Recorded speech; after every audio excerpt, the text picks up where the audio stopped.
एक किसान के दो बेटे थे, मिगमा और उर्गेन। मिगमा सीधा सरल स्वभाव का था, जबकि उर्गेन बड़ा नटखट और मजाकिया। उर्गेन छोटा था, इसलिए उसके हंसोड़ स्वभाव का सभी लोग आनंद लेते। ऐसे ही समय बीत रहा था। वे बच्चे से बड़े होने लगे, लेकिन उर्गेन के स्वभाव में उम्र बढ़ने से भी कोई अंतर नहीं आया। एक दिन अपना सब कुछ छोड़ उनके पिता स्वर्ग सिधार गए। मिगमा के ऊपर घर की सारी जिम्मेदारी आ गई। खेतों की जुताई बुआई करना, जानवरों की देखभाल, उनके चारे की व्यवस्था करना, गौशाला की सफाई करना, एक साथ कई काम अब उसके कंधों पर आ गए थे, जिसे दिन भर करते करते वहाँ बहुत थक जाता। बड़े बेटे पर कार्यों का बोझ देखकर माँ परेशान होती। एक दिन उन्होंने उर्गेन को बुलाकर समझाते हुए कहा, देख बेटा, तुम्हारा बड़ा भाई काम के बोझ में दबा रहता है। इस घर के कार्यों के प्रति तुम्हारा भी कुछ फर्ज बनता है। वह घर और बाहर के कार्यों में इतना व्यस्त रहता है, उसके पास उठने बैठने तक की फुर्सत नहीं है। इसलिए उनके कार्यों में से कुछ की जिम्मेदारी तुम अपने हाथों ले लो। काम न करके यहाँ वहाँ घूम घामने से तुम्हारा जीवन कब तक चल पाएगा। माँ की बातों को सुनकर उर्गेन ने कहा, माँ, मुझे यहाँ काम करना ठीक नहीं लगता। भाई इन कार्यों को भली भांति कर लेते हैं, इसलिए उन्हें करने दो। फिर तुम तो जानती हो, पिताजी भी तो अकेले इन कार्यों को करते थे। उन्होंने तो कभी इस तरह की कोई शिकायत नहीं की थी। माँ को अपने बेटे से बहस करना ठीक नहीं लगा। उन्हें लगा कि एक आध दिन में शायद समझ जाए, इसलिए उन्होंने बात को वही छोड़ दिया। एक दिन घूमकर उर्गेन घर लौटा। बाहर से ही जोर से आवाज लगाते हुए कहने लगा, माँ, बहुत जोरों की भूख लगी है, भात परोस दो। उसके इस व्यवहार से माँ को बहुत गुस्सा आया। उन्होंने कमरे के भीतर से कहा, तुम्हारी कमाई रखी है यहाँ, पहले कुछ कमा कर दिखाओ, उसके बाद हुक्म चलाना। अपनी सरल सहज माँ के मुंह से ऐसी बात सुनकर उर्गेन को यकीन नहीं आया, क्योंकि आज से पूर्व उसने अपनी माँ को कभी इतना क्रोधित नहीं देखा था। उसकी सारी भूख जाती रही, उसका सारा उत्साह भी जाता रहा। उसे लगा जैसे माता पिता का प्रेम भी बच्चों की कमाई पर निर्भर करता है, वरना माँ ऐसी बात क्यों कहती। उसका मन बड़ा उदास हो गया। उसे ध्यान आया, भैया के घर लौटने पर माँ कितना गरम गरम खाना परोसती है। भाई को गरम गरम भोजन प्यार दुलार के साथ, और मुझे जली कटी। अब उसका दिल घर पर रहने का नहीं हुआ।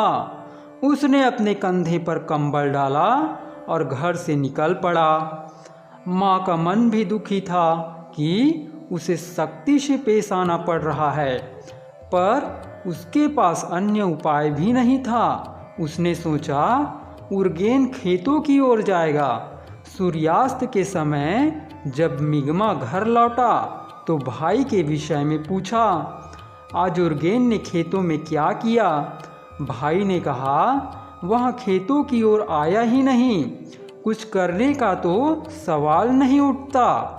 मिगमा के मुख से ऐसे सुनते ही माँ का दिल बहुत ज़्यादा घबराने लगा। उसे कुछ अच्छा नहीं लगा। अपने बड़े बेटे को भात परोसकर उसका खाने का मन ना हुआ, तो वहाँ बाहर निकल पड़ी और यहाँ वहाँ झांकने लगी। परेशान माँ इधर उधर झांक आई। किसी ने कहा, दोपहर उसे देखा था, पर इस बीच फिर नहीं देखा। अपने बेटे को ना पाकर माँ का मन निराश होने लगा। उसे अपने पर ही गुस्सा आने लगा। उधर उर्गेन पहाड़ी की ओर जा रहा था। रास्ते में उसने संतरे वाले से 4 संतरे ले लिए थे। अब तक उसका गुस्सा शांत हो चुका था और भूख बहुत बलवती। उसने चारों संतरों को निकाला और अपने आप से बात करते हुए कहने लगा, पहले मैं एक खाऊंगा, अगर पेट ना भरा तो दूसरा खाऊंगा, तब भी पेट ना भरा तो तीसरा, इसी तरह सभी खा जाऊंगा। उसकी बातों को वही पहाड़ के नीचे रहने वाला कोई और भी सुन रहा था। पहाड़ के नीचे बना गुफा में हिम मानव अपनी पत्नी और बच्चे के साथ था। वहाँ मानवों की भाषा जानता था। उसे लगा ऊपर बैठा मानव उसे और उसके परिवार को खाने की बात कर रहा है। भयभीत होकर उसने अनुनय भरे शब्दों में विनती की, कृपया मेरे परिवार को किसी तरह की कोई हानि ना पहुंचाए। मैं इसके बदले में आपको एक जादुई छड़ी दूंगा। यह आपकी केवल भूख नहीं, वरन आप इससे जो भी मांगेंगे वहाँ सब आपको मिल जाएगा। यह आपको माला माल कर देगी। इतना कहकर उसने गुफा से एक छड़ी ऊपर फेंकी और कहा, इसे घुमाते ही आप जो कहेंगे वहाँ आपको मिल जाएगा। उर्गेन ने छड़ी को पकड़ा और साहस करके कहा, ज़्यादा मेरे साथ चालाकी नहीं करना, वरना ठीक नहीं होगा। इतना कहकर वहाँ से भाग निकला। असल में वहाँ उस अज्ञात प्राणी की आवाज़ से ही बहुत घबरा गया था, इसलिए वहाँ से तुरंत भाग गया। शाम ढल चुकी थी। उर्गेन का घर पहुँचना आसान नहीं था, इसलिए बुआ का घर वहाँ से करीब पड़ता था। वहाँ वहीं चला गया। फुफेरे भाई को देखकर उर्गेन ने छड़ी की सारी कहानी कह सुनाई। छड़ी की जादुई ताकत को सुनकर फुफेरे भाई का मन बड़ा ललचा गया। वहाँ उसे पाने की योजना बनाने लगा।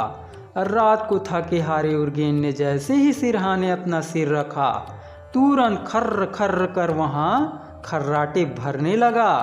फुफेरे भाई ने इस अवसर का लाभ उठाया और सिरहाने पड़ी उसकी छड़ी को उठा लिया। बाहर आकर जैसे ही उसने छड़ी से अर्शफिरियों की मांग की तो अर्शफिरियों की बरसात होने लगी। अर्शफिरियों की खनकती आवाज़ से उर्गेन के जग जाने के भय से उसने तुरंत छड़ी को बंद करने का आदेश दिया। छड़ी पाकर वह बड़ा प्रसन्न हुआ। उसने उस छड़ी के स्थान पर दूसरी छड़ी रख दी। अगली सुबह अपनी छड़ी को उठाए उर्गेन बहुत तेजी से अपने घर को चला और मन ही मन वहाँ कल्पना करने लगा कि माँ छड़ी के चमत्कार देखकर उससे कितना खुश हो जाएगी। स्थिति दोबारा पहले सी सामान्य हो जाएगी। ऐसी कल्पना करते हुए घर के बाहर से ही चिल्लाते हुए माँ को आवाज़ देने लगा। घबराकर माँ बाहर निकली। रात भर उर्गेन के ना लौटने से माँ बहुत चिंतित थी। उसे देख उसकी सांस में सांस आई। उर्गेन को पुनः बचकानी हरकतें करते देख माँ बहुत निराश हो गई और जब छड़ी ने भी उसके अनुसार कोई परिणाम नहीं दिखाया तो उर्गेन अपनी माँ की नज़रों में और ज़्यादा निकम्मा हो गया। वह लौटकर उसी पहाड़ पर गया। उसके आने की आहट से ही मानव घबरा गया। उर्गेन ने सारी बात कह सुनाई कि यह छड़ी जादुई नहीं है, तुमने मेरे साथ चालाकी की है। हिम मानव बहुत विनती भाव के साथ कहने लगा कि मैंने कोई चालाकी नहीं की है। हिम मानव ने उर्गेन से पूछा, आप छड़ी लेकर सीधे कहाँ गए थे? एक बार कहीं जाकर इस बात की जांच कीजिए।